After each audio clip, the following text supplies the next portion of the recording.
యౌవనుడా దేవుని కుమారుడా, స్నేహితుడా సత్యానికి వారసుడా, యౌవనుడా దేవుని కుమారుడా. మారేమని భ్రమలో ఉన్నాం.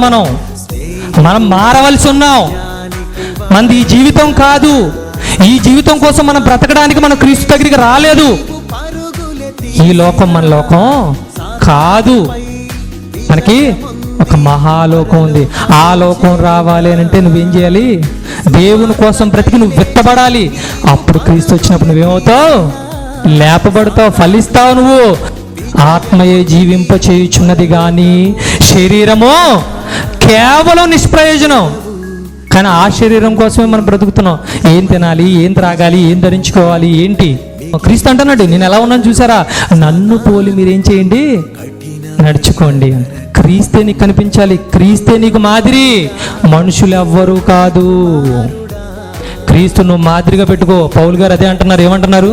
నేను క్రీస్తును పోలి నడిచి ఉన్న ప్రకారము మీరును నన్ను పోలి నడుచుకోండి అంటున్నాడు.